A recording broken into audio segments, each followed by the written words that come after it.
महतारी बहनी सियान जवान और लड़का मन ला जय जोहार।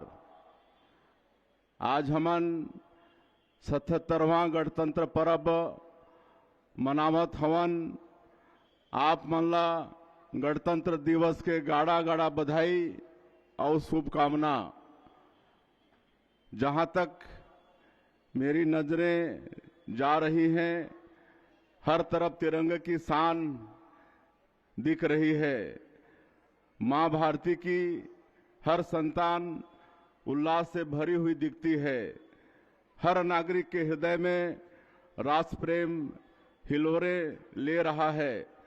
हर नागरिक के भीतर राष्ट्र निर्माण के संकल्प की ज्योति जल रही है।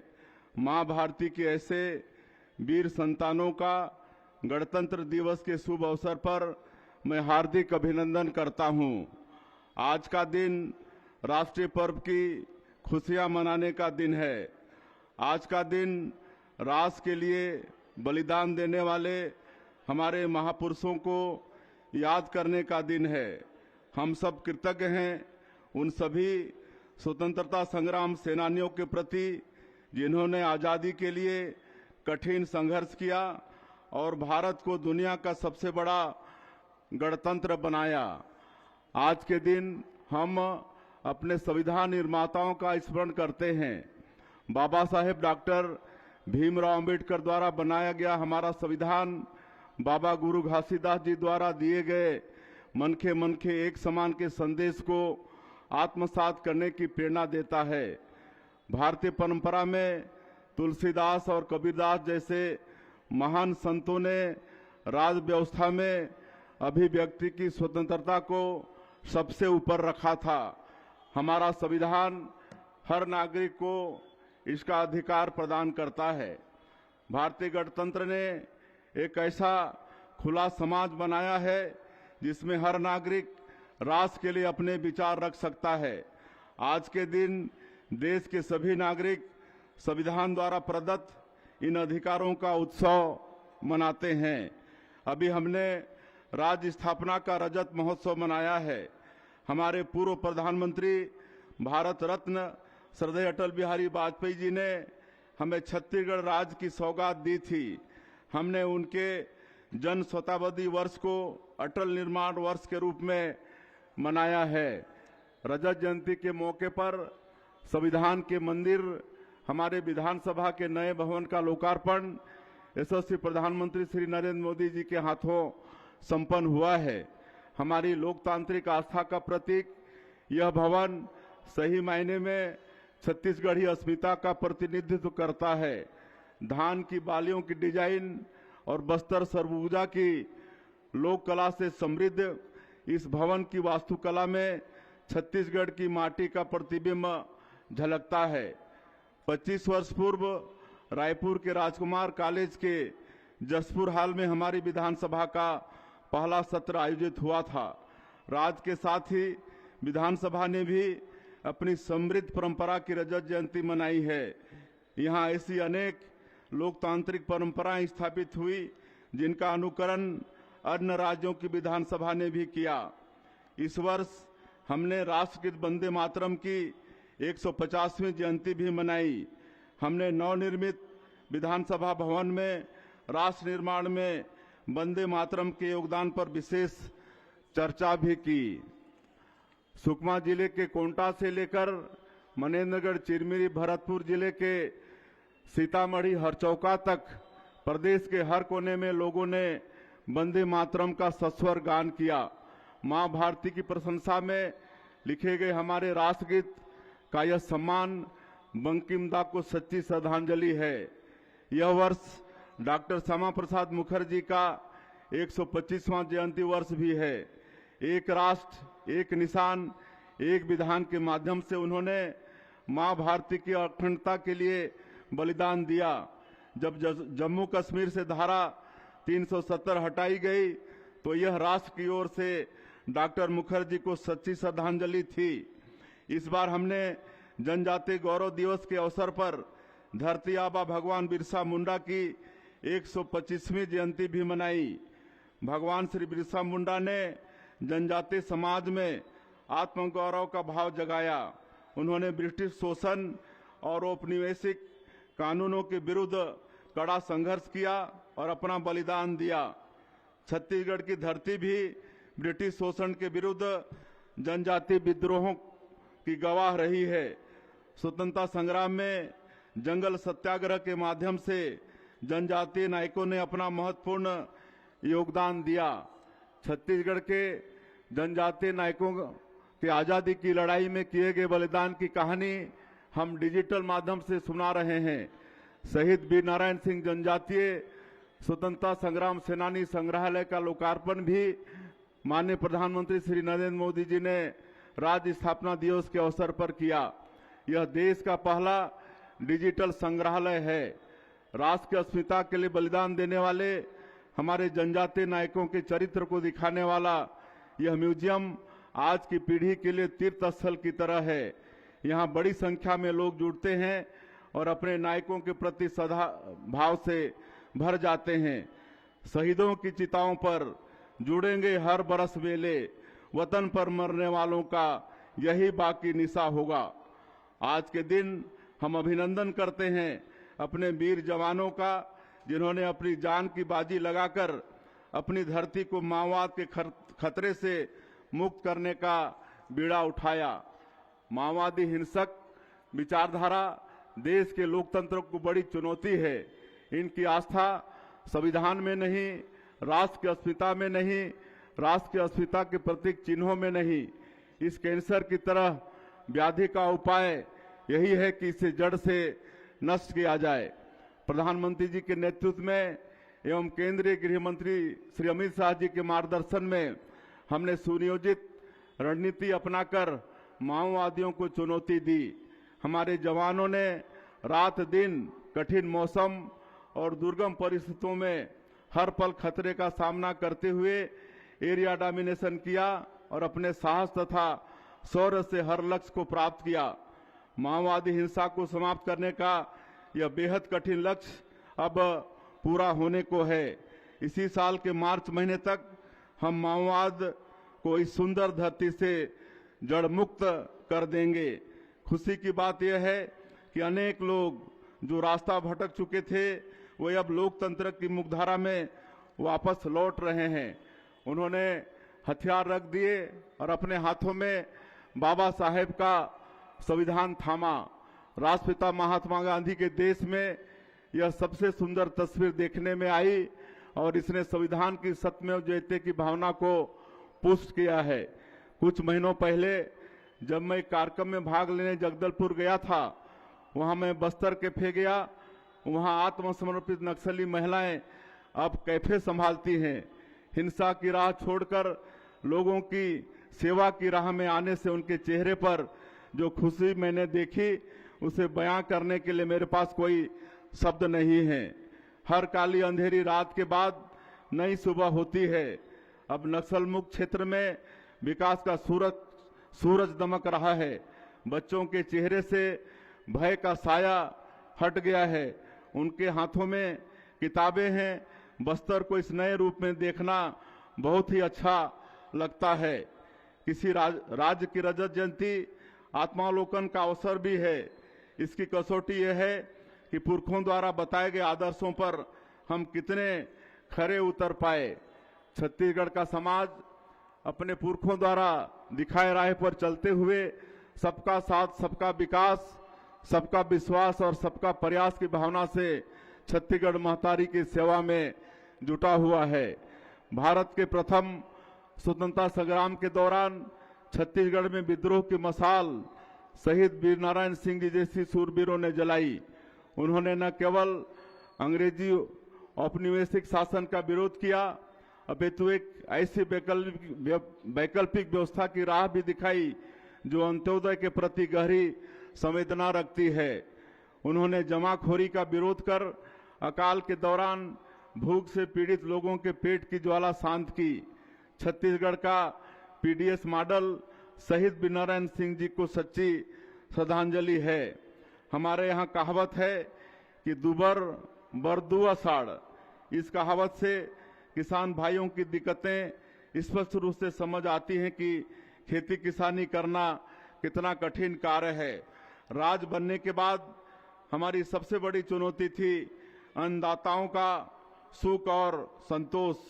इस रजत जयंती की यात्रा में हमने किसान भाइयों की मुस्कान उन्हें लौटाई है। आज छत्तीसगढ़ के किसान को धान का सबसे अच्छा मूल्य मिल रहा है। हमारे ग्रामीण परिवेश में समृद्धि का आकलन घरों के कोठार से होता है। कोठार अनाज से भरे हों तो समझ जाइए कि समृद्धि हर ओर फैली हुई है। हमारे प्रदेश का कोठार अर्थात हमारा धान का कटोरा धान से लबालब है। राज बनने के बाद व्यवस्थित रूप से धान की खरीदी हुई। जब धान खरीदी आरंभ हुई तो इसका आंकड़ा 5 लाख मीट्रिक टन था। पिछली बार खरीदी का यह आंकड़ा 149 लाख मीट्रिक टन तक पहुंच गया। हमने पिछले 2 साल में किसान हितैषी योजनाओं के माध्यम से किसानों के खाते में 1.5 लाख करोड़ रुपए अंतरित किए हैं। हमारी सरकार किसानों के हित में फैसले लेती है। अटल सिंचाई योजना के तहत वर्षों से अपूर्ण और लंबित पड़ी 115 सिंचाई योजनाओं को पूर्ण करने हमने 2800 करोड़ रुपए की योजना की मंजूरी दी है। प्रधानमंत्री जी ने दीपावली के मौके पर जो जीएसटी रिफॉर्म्स किए उसका सबसे अधिक लाभ हमारे किसान भाइयों को मिला। ट्रैक्टर और अन्य कृषि उपकरण काफी सस्ते हो गए। कृषि मशीनरी बेचने वाले कारोबारियों के लिए तो काफी व्यस्तता का समय रहा। खेती किसानी से वंचित उत्पादों पर कर घटाने का सबसे बड़ा लाभ यह हो रहा है कि हमारे किसान भाई आधुनिक खेती को तेजी से अपना रहे हैं। हमारे छत्तीसगढ़ का चावल 120 देशों में निर्यात होता है। लागत घटने और सरकार द्वारा अच्छा मूल्य मिलने से किसानों के लिए अपने उत्पादों को प्रतिस्पर्धी रखने में काफी मदद मिलती है। हमारा देश अन्य देशों के साथ व्यापार वार्ता भी कर रहा है। यह वार्ता महाशक्तियों के साथ भी हो रही है। प्रधानमंत्री जी ने स्पष्ट कह दिया है कि जो भी व्यापार समझौते होंगे उनमें किसानों का किसी तरह से अहित नहीं होने दिया जाएगा। डबल इंजन की सरकार किसानों के मुद्दे पर कभी झुकती नहीं, किसानों के मुद्दे पर सिर उठाकर खड़ी रहती है और किसान भाइयों को उनका हक दिलाती है। किसानों के साथ ही श्रमिक भाइयों की समृद्धि हमारी सर्वोच्च प्राथमिकता है। हमारी सरकार ने 2 वर्षों में 29 लाख से अधिक श्रमिकों को विभिन्न योजनाओं के माध्यम से 800 करोड़ रुपए से अधिक राशि अंतरित की है। महिला सशक्तिकरण के उद्देश्य को देखते हुए रात की पाली में भी महिला श्रमिकों के सशर्त नियोजन का प्रावधान किया गया है। 2 वर्ष में ही कर्मचारी राज्य बीमा अधिनियम के तहत बीमित कामगारों की संख्या 4,60,000 से बढ़कर 6,26,000 हो गई है। केंद्र सरकार ने जिन 29 पुराने श्रम कानूनों की जगह 4 श्रम संहिताएं लाई हैं, श्रमिक भाइयों के हित में उनका तेजी से क्रियान्वयन किया जा रहा है। हमारी सरकार ने 2 साल पूरे किए हैं। मोदी जी की गारंटी को पूरा करते हुए हमने पहले कैबिनेट की बैठक में ही 18 लाख आवास स्वीकृत करने का निर्णय लिया। प्रदेश में अब तक 26 लाख से अधिक प्रधानमंत्री आवास स्वीकृत किए जा चुके हैं। लोगों को आवास उपलब्ध कराने का यह काम हम मिशन मोड पर कर रहे हैं। मुझे आपको यह बताते हुए बहुत खुशी हो रही है कि हर दिन लगभग 2000 आवास प्रदेश में बनाए जा रहे हैं। यह गति पूरे देश में सबसे अधिक है। आप सभी छत्तीसगढ़ में हो रही आवास क्रांति के गवाह हैं। खप्पर वाली छतें अब बीते दिनों की बात हो गई। अब हर घर पक्का और बुनियादी सुविधा से युक्त है, जहां जल जीवन मिशन से शुद्ध जल मिल रहा है। राज्य स्थापना से पूर्व प्रदेश के लोगों को घंटों पावर कट का सामना करना पड़ता था। विद्युत उत्पादन के मामले में हम देश में अभी दूसरे नंबर पर हैं और पहले नंबर की ओर तेजी से अग्रसर हैं। आज प्रदेश के बीपीएल परिवारों को एकल बत्ती योजना के तहत निःशुल्क बिजली तथा शेष परिवारों को 24 घंटे रियायती दरों पर बिजली मिल रही है। एनर्जी सेक्टर में हम विकसित भारत और विकसित छत्तीसगढ़ की जरूरतों के अनुरूप कार्य कर रहे हैं।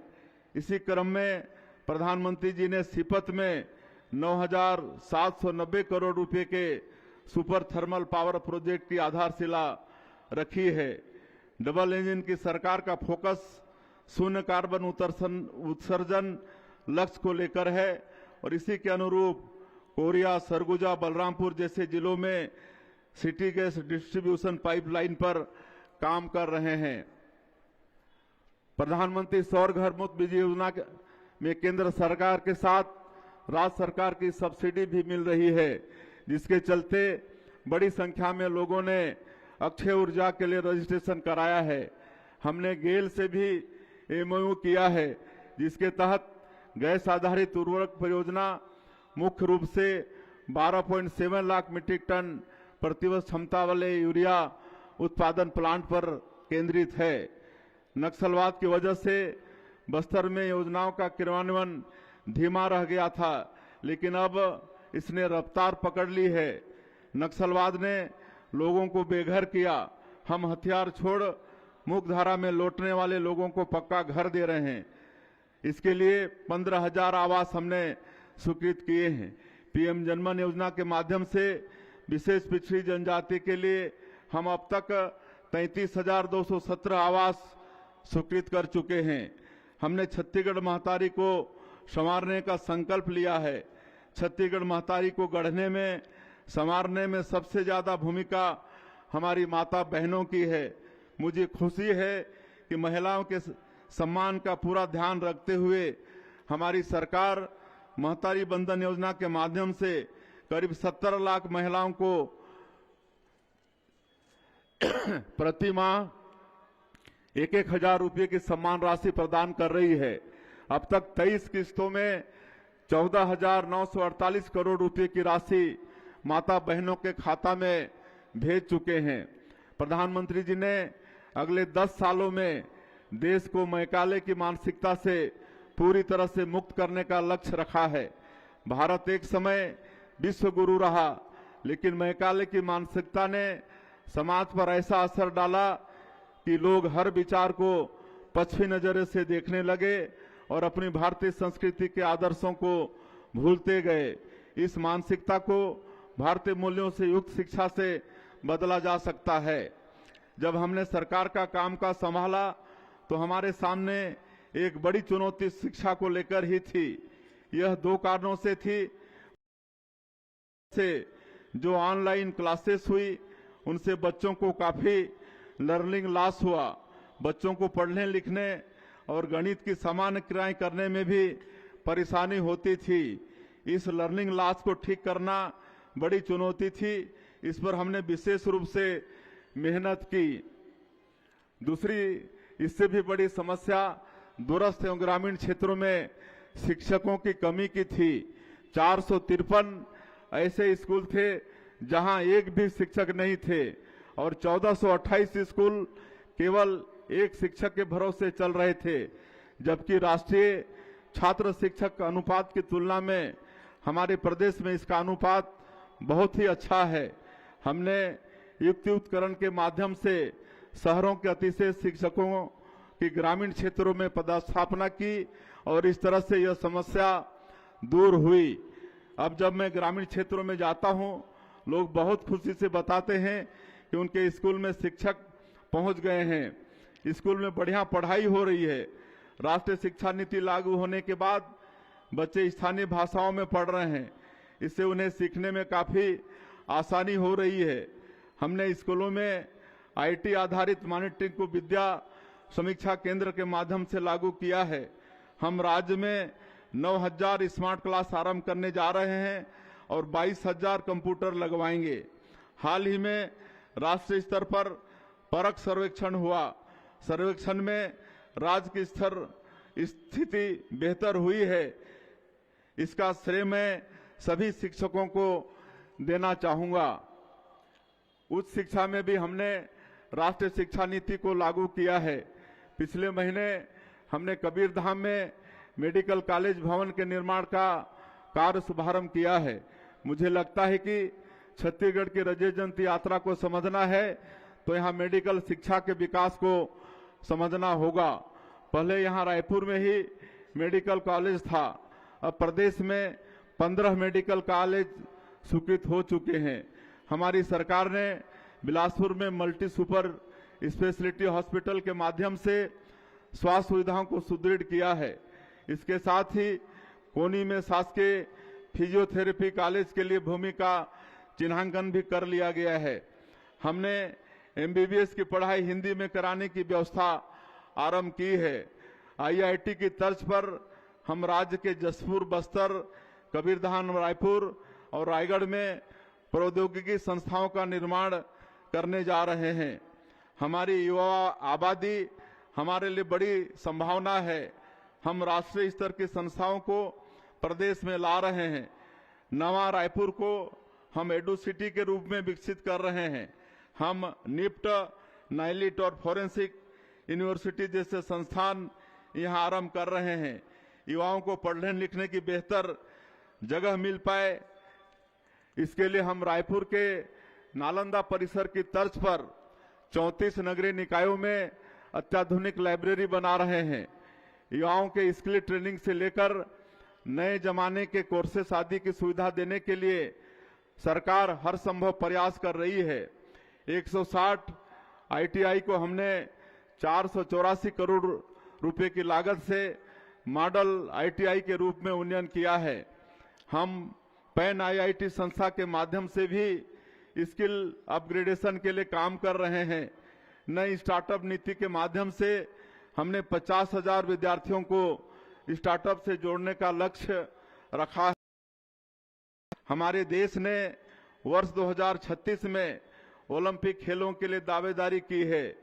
देश में खेल अधोसंरचना को मजबूत करने एवं खेलों का शानदार माहौल तैयार करने यह कदम उठाया गया है। ओलंपिक खेलों में छत्तीसगढ़ के खिलाड़ी भी अंतर्राष्ट्रीय स्तर पर अपनी प्रतिभा का प्रदर्शन करें, इसके लिए हम खेल अधोसंरचना को बेहतर बनाने का काम मिशन मोड पर कर रहे हैं। नया रायपुर के सेक्टर 28 में स्पोर्ट्स कॉम्प्लेक्स के लिए 85 करोड़ रुपए का बजट प्रावधान किया गया है। हमारा राज्य जनजातीय बाहुल्य है।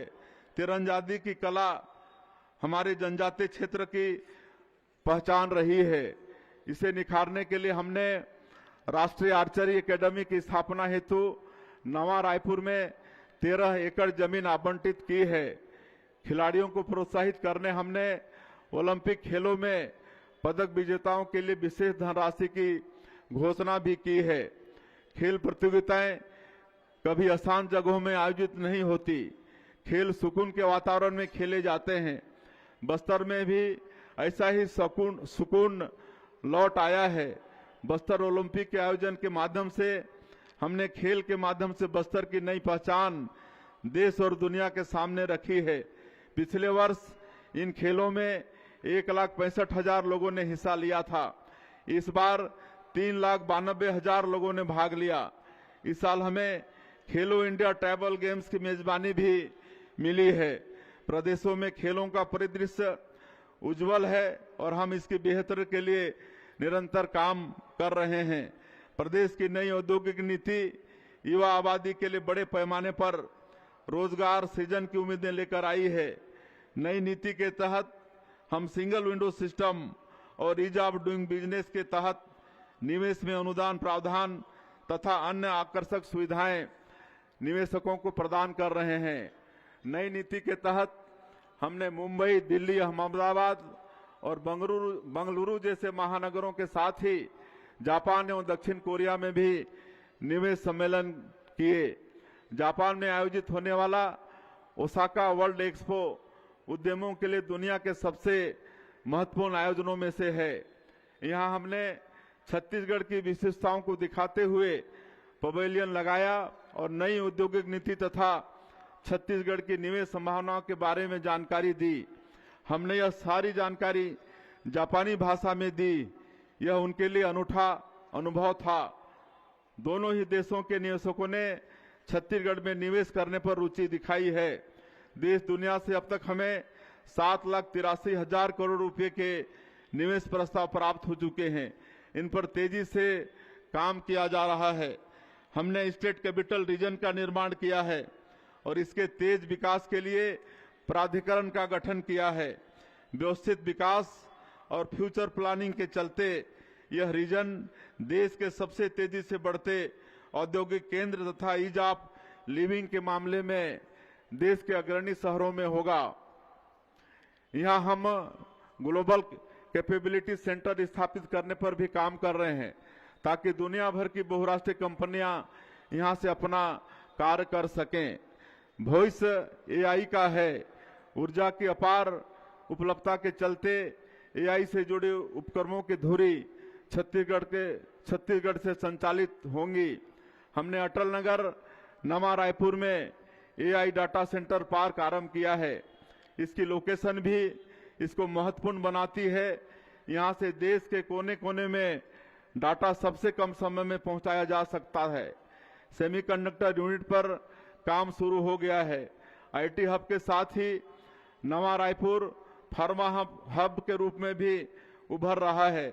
मेडिसिटी की पूरी तरह विकसित होने पर नवा रायपुर देश के सबसे महत्वपूर्ण मेडिकल हब में से एक होगा। छत्तीसगढ़ देश का दूसरा ऐसा राज्य है जहां जन विश्वास विधेयक लाकर हमने अनेक प्रावधानों को अपराध मुक्त कर दिया है। इससे उद्यमियों और कारोबारियों में उत्साह का माहौल है। नक्सलवाद के दंश ने बस्तर के विकास में काफी बाधा पहुंचाई। अब हमारे सामने बड़ी चुनौती यह है कि मिशन मोड पर विकास कार्य कर बस्तर को विकास की मुख्यधारा में शामिल किया जाए। हमने इसके लिए पूर्व में गंभीर रूप से नक्सल प्रभावित रहे गांवों में नियत नेला नार योजना शुरू की है। 69 सुरक्षा कैंपों के 10 किलोमीटर के दायरे में आने वाले 403 गांवों में इस योजना के तहत शासन के 17 विभागों की भागीदारी से 53 हितग्राही मूलक योजनाओं और 28 सामुदायिक सुविधाओं का क्रियान्वयन किया जा रहा है। जब पहली बार महतारी बंधन योजना के लिए सर्वे हुआ तो गंभीर नक्सल प्रभावित होने की वजह से इन इलाकों की महिलाओं को इस योजनाओं का लाभ नहीं मिल सका था। हमने इस योजना के तहत पुनः सर्वे किया है। अब इन गांवों की माता बहनों को भी इस योजनाओं का लाभ मिल रहा है। बस्तर में अधोसंरचना विकास के लिए जो मेहनत डबल इंजन की सरकार ने की है वैसी मेहनत कभी नहीं हुई। विशाखापट्टनम में गूगल द्वारा $15 बिलियन की लागत से एशिया का सबसे बड़ा डाटा सेंटर हब बनाया जा रहा है। विशाखापट्टनम से छत्तीसगढ़ एक्सप्रेसवे के माध्यम से जुड़ रहा है। यह एक्सप्रेसवे छत्तीसगढ़ की समृद्धि रेखा बनेगा और पोर्ट सिटी के माध्यम से छत्तीसगढ़ के उत्पादों को दुनिया भर में पहुंचाने में मदद करेगा। इंद्रावती और महानदी को जोड़े जाने की पहल बस्तर के विकास में महत्वपूर्ण भूमिका निभाएगी। बस्तर और सरगुजा के अंदरूनी इलाकों में सड़कें बनाने के साथ ही यहां लोगों को पब्लिक ट्रांसपोर्ट उपलब्ध कराने के लिए हमने मुख्यमंत्री बस सेवा योजना आरंभ की। इसका संचालन स्थानीय लोग ही कर रहे हैं। इससे लोगों के समय की काफी बचत हो रही है और शिक्षा स्वास्थ्य जैसी सुविधाओं तक पहुंच आसान हो गई है। हमारे प्रयासों से धरती के स्वर्ग बस्तर में पर्यटक लौट रहे हैं। इस साल नए वर्ष में एशिया का नियाग्रा कहा जाने वाला चित्रकूट जलप्रपात पर्यटकों की संख्या में आए उफान का गवाह भी रहा है। बस्तर की प्राकृतिक सुंदरता और इसकी अद्भुत जनजातीय संस्कृति को देश दुनिया को दिखाने हमने इस वर्ष भी बस्तर पंडुम का आयोजन किया है। स्वदेश दर्शन योजना के तहत हमने कवर्धा में भोरमदेव को शामिल किया और अब यहाँ काशी विश्वनाथ की तरह कॉरिडोर बनने का काम आरंभ हो गया है। हमें इस बात की हार्दिक खुशी है कि बिलासपुर जिले का कोपरा जलाशय छत्तीसगढ़ का पहला रामसर साइट घोषित किया गया है। इससे जैव विविधता को सहेजने में मदद मिलेगी। संस्कृत की श्रेष्ठ कविता मेघदूत की प्रेरणा कालिदास को सरगुजा से मिली। सरगुजा संभाग धरती के सबसे सुंदर हिस्सों में से है। यहाँ पर्यटन को प्रोत्साहित करने हम काम कर रहे हैं। छत्तीसगढ़ का शिमला कहा जाने वाला मैनपाट में भी पर्यटकों की संख्या बढ़ी है। नई औद्योगिक नीति में पर्यटन को उद्योग का दर्जा देने और होम स्टे में निवेश पर आकर्षक प्रावधान देने का बेहतर नतीजा सामने आ रहा है। जसपुर में सबसे बड़े प्राकृतिक शिवलिंग मधेश्वर महादेव के दर्शन के लिए भी बड़ी संख्या में श्रद्धालु पहुंच रहे हैं। जसपुर का मायालय भी स्वदेश दर्शन योजना में शामिल हो गया है। रेल, सड़क और हवाई सेवाओं के विस्तार का असर सरगुजा संभाग के तेज विकास में नजर आ रहा है। यहाँ निवेश पर किए गए आकर्षक प्रावधानों के चलते तेजी से आर्थिक निवेश हो रहा है। शिक्षा और स्वास्थ्य से जुड़ी अधोसंरचना को भी हम बेहतर कर रहे हैं। जसपुर में मेडिकल कॉलेज की स्थापना के लिए 359 करोड़ रुपए स्वीकृत किए गए हैं। इसके साथ ही यहाँ 220 बिस्तर वाले अत्याधुनिक अस्पताल के निर्माण के लिए भी 32 करोड़ रुपए की मंजूरी दी गई है। नगरीय निकायों की सुंदरता एवं यहाँ बुनियादी सुविधाओं को सुनिश्चित करने हम मिशन मोड में काम कर रहे हैं। इसके अच्छे नतीजे सामने आए हैं। स्वच्छता सर्वेक्षण में छत्तीसगढ़ के सभी शहरों ने अच्छा प्रदर्शन किया है। प्रधानमंत्री जी ने मन की बात कार्यक्रम में बिल्हा की स्वच्छता दीदियों की प्रशंसा भी की है। रायपुर को प्रॉमिसिंग स्वच्छ शहर का पुरस्कार मिला है और गार्बेज फ्री सिटीज की 7 स्टार रेटिंग मिली है।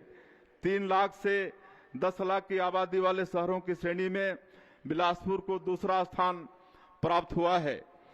मुख्यमंत्री नगरोत्थान योजना के माध्यम से हम 525 करोड़ रुपए के लागत से सभी नगर निगमों में अधोसंरचना के बुनियादी महत्व के कार्य करा रहे हैं। पब्लिक ट्रांसपोर्ट को बढ़ावा देते हुए प्रधानमंत्री ई बस सेवा योजना के माध्यम से रायपुर में 100, दुर्ग भिलाई में 50, बिलासपुर में 50 तथा कोरबा में 40 ई बसों की स्वीकृति प्राप्त हुई है। अटल जी के जन्म शताब्दी को यादगार बनाने हम सभी नगरीय निकायों में अटल परिसर बना रहे हैं। अटल जी द्वारा दिखाए गए सुशासन की राह पर हम निरंतर चल रहे हैं। प्रशासनिक कार्यप्रणाली के हर स्तर पर सुशासन को अपनाया गया है। सुशासन की पहली शर्त है पारदर्शिता। इसे अपनाते हुए हमने डिजिटल गवर्नेंस को हर स्तर पर अपनाया है। ई ऑफिस के माध्यम से हमने सरकारी कामकाज में समय सीमा, गुणवत्ता और पारदर्शिता स्थापित की है। बायोमेट्रिक अटेंडेंस हमने सभी विभागों में लागू किया है। ठीक सुबह 10 बजे अपनी उपस्थिति बायोमेट्रिक अटेंडेंस के माध्यम से दर्ज करानी होती है। अधिकारी कर्मचारी तय सीमा पर अपनी जगह पर बैठ जाते हैं और कामकाज शुरू हो जाता है। हमने खरीदी में जेम पोर्टर को अपनाया है और इससे सरकारी खरीदी में होने वाले भ्रष्टाचार पर रोक लगी है। शासन प्रणाली में आए इन असाधारण बदलावों का असर राज्य की जीएसडीपी में नजर आ रहा है। जीएसडीपी वर्ष 2024-25 का अग्रिम अनुमान 3,29,752 करोड़ रुपए है, जो पिछले वर्ष की तुलना में 7.51% अधिक है। इसी प्रकार 2023-24 की तुलना में राज्य की प्रति व्यक्ति आय 9.37% बढ़कर 1,62,870 रुपये हो गई है। हमारी छत्तीसगढ़ी संस्कृति का संरक्षण और संवर्धन हमारे लिए सबसे अहम है। श्री राम लला हमारी सांस्कृतिक आस्था के केंद्र हैं। श्री राम लला अयोध्या धाम दर्शन योजना से अब तक 40,000 से अधिक श्रद्धालु प्रभु श्री राम के पुण्य दर्शन का लाभ ले चुके हैं। भारत भूमि विलक्षण है, जहां उत्तर, दक्षिण, पूर्व, पश्चिम हर कोने में पुण्य स्थल मौजूद हैं। प्रदेशवासियों को इनके दर्शन कराने मुख्यमंत्री तीर्थ दर्शन योजना भी शुरू की गई है, जिसमें अब तक 5,000 श्रद्धालु तीर्थ स्थलों का दर्शन कर चुके हैं। अभी रायपुर साहित्य उत्सव का आयोजन हमने किया। इस आयोजन के माध्यम से हमने ज्ञानपीठ पुरस्कार प्राप्त स्वर्गीय श्री विनोद कुमार शुक्ल सहित दिग्गज साहित्यकारों की प्रेरणा को नई पीढ़ी तक पहुंचाने का प्रयास किया है। अपनी बोली भाषा, लोक कला, लोकगीत और सांस्कृतिक धरोहरों को सहेजने हम ऐसे कार्यक्रम करते रहेंगे। राज्य के सर्वांगीण विकास में शांति, सुरक्षा एवं कानून व्यवस्था की प्रमुख भूमिका रही है। इसमें हमारे छत्तीसगढ़ पुलिस के जवानों का अनुकरणीय योगदान है। इन्होंने सुरक्षा व्यवस्था बनाए रखने के साथ नक्सल विरोधी अभियानों में अदम्य साहस का परिचय देते हुए अनेक जवानों ने अपना सर्वोच्च बलिदान दिया है। इस उत्कृष्ट कार्य के लिए छत्तीसगढ़ पुलिस बल में कार्यरत समस्त बल को समान स्वरूप राज्य स्थापना की 25वीं वर्षगांठ का पदक प्रदान किए जाने की मैं घोषणा करता हूं। विकसित छत्तीसगढ़ के लिए बनाए गए अंजोर विजन डॉक्यूमेंट के अनुरूप हम लगातार कार्य करते रहेंगे। जन भागीदारी से हम छत्तीसगढ़ महतारी को संवारते रहेंगे। मुझे इस अवसर पर स्वर्गीय लक्ष्मण मस्तूरिया जी की कविता की पंक्तियां याद आ रही हैं। सरग अला पृथ्वी माँ लादे हूँ, परण ऐसन ठाने हाउ, मोर संग चलो रे, मोर संग चलो जी, मोर संग चलोगा, मोर संग चलो रे।